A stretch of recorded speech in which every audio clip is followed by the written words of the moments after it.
Hello everyone, Razorflamekun here, and in this episode of the Diablo 2 Lord of Destruction Let's Play, we are going to be heading into the Catacombs. First though, we got some things to sell. We got this and we got this to sell, and I got a gem to deposit into the bank, and I went to her that time, to Akari, Akari that time, so that she could heal my damage that I had on me. Now, after much debating between myself, I've decided that I'm not going to visit Geed any longer until... Good to see you. I'm just going to stop visiting him for now until I gain another level, because we're actually starting to get some better equipment in Charcy's place now. So there's not going to be any more going to do anything with Geed for now, because we have everything that we need for the moment. What I do need to make sure, okay, we're set on those. So we're going to be heading down to the Catacombs. To get there, we have to go to the inner cloister waypoint that I got in the previous episode, and I did not mean to pick up that crude dirk. And from here, we need to go into the actual inner cloister itself, which is this way, called the Cathedral. There are going to be minion monsters, as well as a unique monster in here, I believe. And we start seeing Dark One. As you may have noticed, we've started to see Dark Ones, the shamans, as well as more wraiths. And Tainted, which we saw in the previous version. But up here is where the guy was, that was the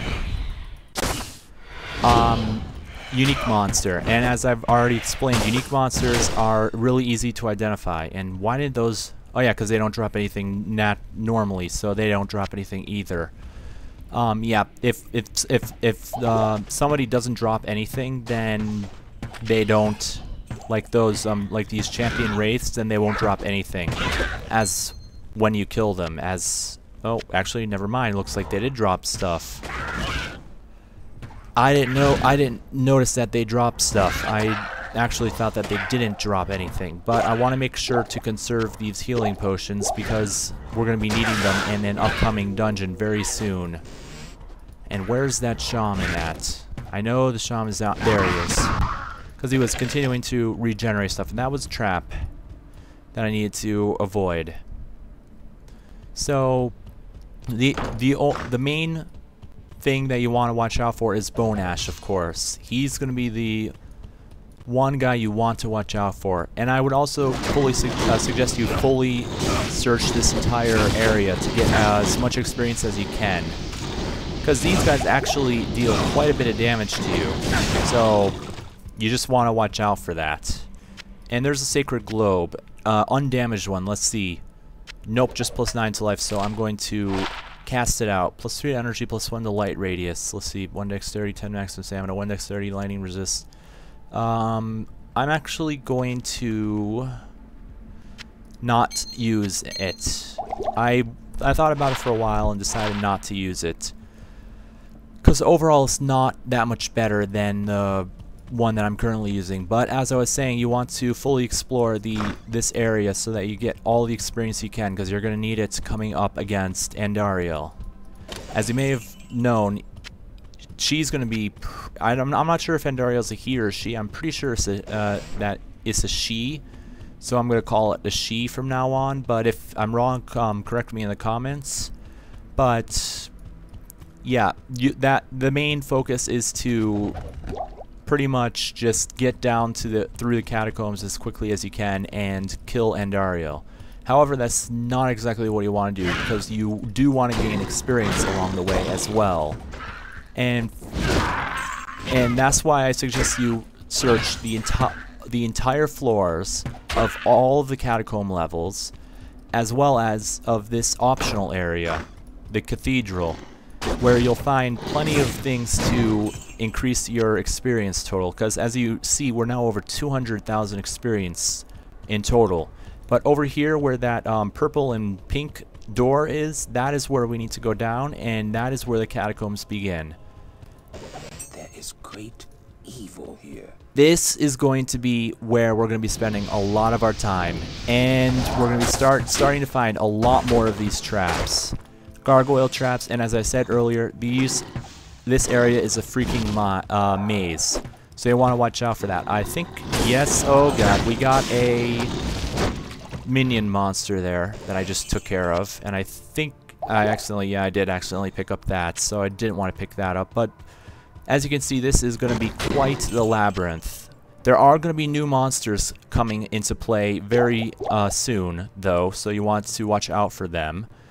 I don't think we see any new ones until the second floor, though. And wow, nothing worth anything anyways. What I do need to look out for are health potions, because I am starting to use them pretty rapidly now. And there's another spiked shield drop, and that was... Yes, I knew that was a trap because I heard it. Whenever you hear that creaking sound, as I've said before, that's a trap, and you want to walk away as quickly as run away as quickly as possible to avoid damage from fireballs and throws and stuff like that. Oh, there's one of the first new enemies you'll find. You'll find repalleted versions of that in the third act. But I don't think you see them until... Oh wait, nope. I think you do see them in the second act. I can't remember. But the Ratman are the first instance of them that you can see in this game, and there's some more of them.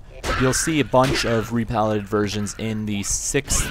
No, not the sixth act. There is no sixth act. In the third act.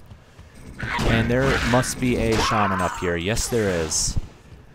As I've also explained, you don't get any experience for the ones that you kill and they get respawned. Because by the Dark Shamans. Because that would be kind of cheap, because you could just sit there allowing them to continue to regenerate, and you could just troll experience that way. I'm pretty sure that is going to be, no it's not, it's actually going to be socketed, and wow, high defense. I actually think that's higher defense than what my... Yeah, it is, so... I'll put that to good use. And it's socketed, too, so I could equip her with a socketed item. Although I don't think that works for party members. But, as you can see, we're gaining a lot of experience in this area, which is exactly what I wanted to see. And I was pretty sure I would see.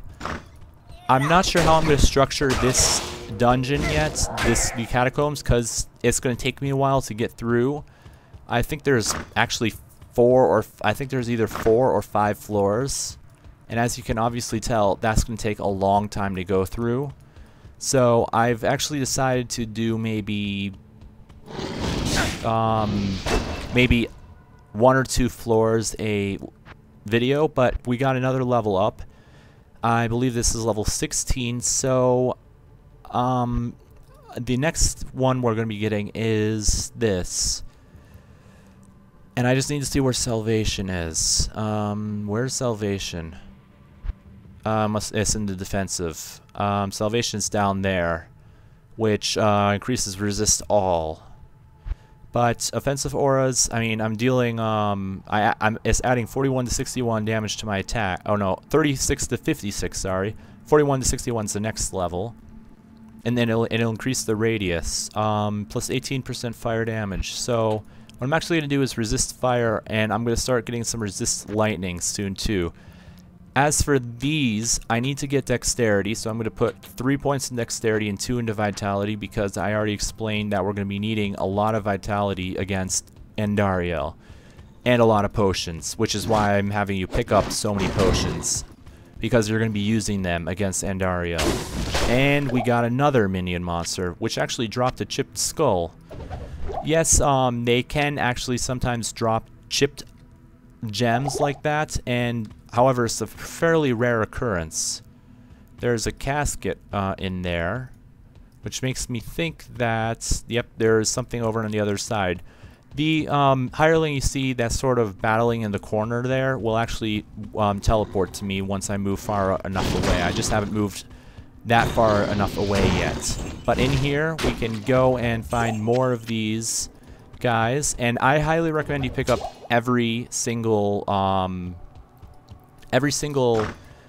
health potion you get in this game. At this point in time, because of the amount of potions you're going to be using in this area.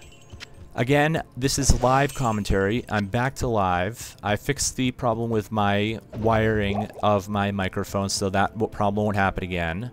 And the settings, I fixed the settings too, and we got another minion monster. That's one thing that this dungeon is very known for, is lots of minion monsters. And there's a rare zombie head right there, and a wolf head that I'm going to pick up as well, because that could also be a really good... Let's see, +1 to Firestorm, that's alright. This, though, could be really good. And it, oh, +1 to Golem Mastery. That's actually a level 12 spell, so wow. Both of those I think are going to sell for... This one's going to sell for, I think, around 200. This one around 700, I think. I don't know. I'm just guessing, because I don't know. The stupid merchants mark those items way down on you. And they mark them way up after you sell them. It's ridiculous. But again, another minion monster. This one's fire enchanted, so that means it's going to explode once you kill it. And as you can see, these the tainteds actually drop. Don't actually take a lot of. They deal a lot of damage. That's because their attacks are actually lightning based. So it's kind of obvious that they would deal that much damage to you. But there is a... Where is that? There he is. Wow, he's run way over here. My god, that's one... That's... Oh, we got a rare... We got another rare item. I'm actually going to make room for this because it's a rare item. And they don't happen so they don't happen very often. So I definitely am going to pick that up for sure. And I'm going to pick up this light healing potion or minor healing potion as well. And then I'm going to be using that to go back to town because that's going to sell for a decent amount. I've decided that out of the stuff that I'm going to show, I'm going to show every trip back to town, all of my selling that I do. Yes. And everything else that I do. The only thing I'm not going to show is me sitting at the stupid, wow, 2,200. Me sitting at the stupid place that you use to... The gambler. The gamble option guy. I'm not going to be sitting there. But this sells for over 2,000. Wow. I wasn't expecting it to sell for that much. But yeah. That's what I've decided, and that's what I'm going to stick to, because, yeah, I think that's a pretty decent idea. So the first cut is going to happen right here, so be right back. Okay, I've decided to come back early because I have found this breastplate in the items that Geet is selling.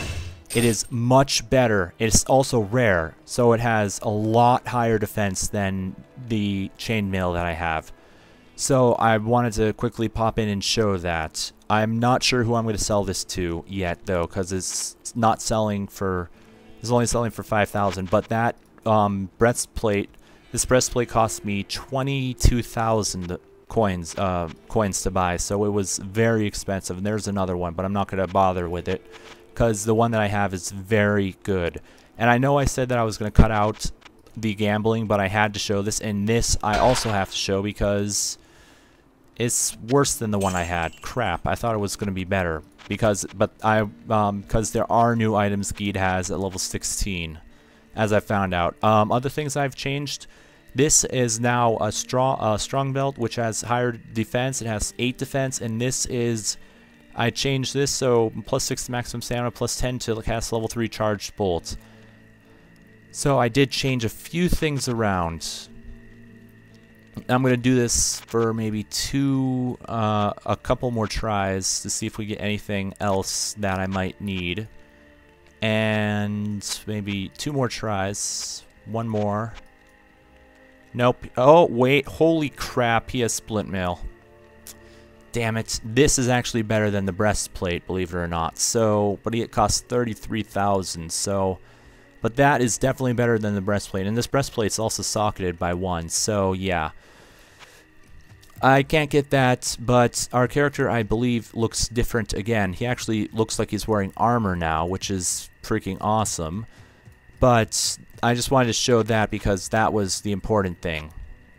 And she's also going to sell this for 5,000, but I want to see how much it sells, how much it'll sell. She sells it back for 9,000. So she actually gave me a pretty good deal on that. That's the reason. That's the only reason why I bought the quilted armor, was to see how much this sold for, and it sells for quite a bit. And there's one last thing that I need to do before I head back into the area that we were just in, and that is decide what I want to socket the breastplate with. Regenerate mana, replenish life +2, or plus 9% chance of getting better items. I'm actually going to put a chipped skull into here. So now it replenishes life and regenerates mana. So every couple of seconds we gain a couple of life back, and we gain a couple. We gain 8% of our mana back. So that's what I decided to add onto it. We could have also added 10 to mana, +3 to dexterity, +20 to attack rating, +10 to life, plus 9% chance of getting better magic items, and other stuff like that. But just wanted to show what I did. Now, crap, my computer is starting to get pretty hot, and I didn't get too far in the Catacombs, level 1. But I'm going to have to end the recording here, so until next time, this has been Razorflamekun, and may all of your days shine brightly.